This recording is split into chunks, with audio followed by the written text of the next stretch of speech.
Hi everyone, I hope you are all doing well. And I got some emails from you to ask me how to exclude the blank cells and how to separate the data set into two different groups based on some specific criteria. I will show you in this video how to do these things, and hope this video can help you to do your assignment. So I use the filter function to exclude the blank cells, and I also use the filter function to separate the data set. First, I highlight those two columns. Yeah, by the way, I'm using question 1A for reference to do this exercise. To show you how to do this, I selected those two columns, highlight it, and then you go to the data tab, select the filter function. So then we can see all the values within this column, also all the values within this column.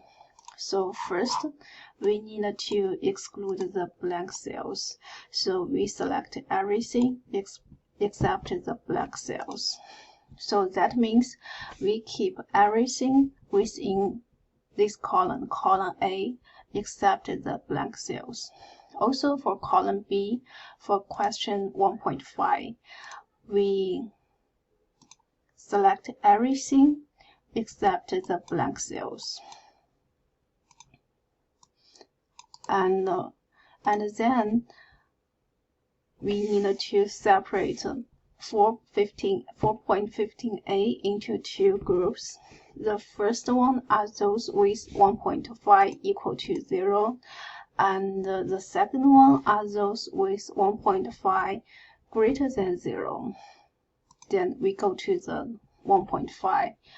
We unselect everything except 0. So the result shows that we keep the values for question 4.15a with question 4.5 equal to 0.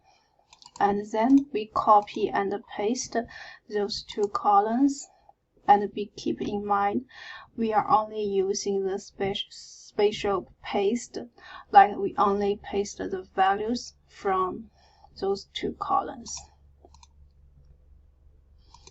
And again, we go back to the filter function.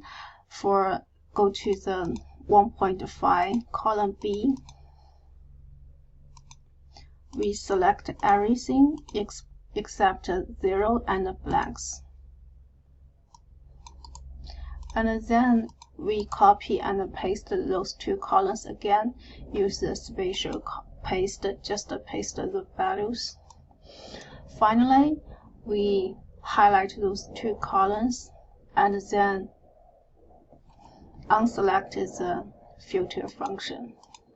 So those two columns, column E and column G, are our final results for our final data sets for two different groups. The first one is with Q1.5 equal to 0, and the second one are those with Q1.5 greater than 0. But for answering the question 1A, we only need to compare the mean of those two groups, column E and column G.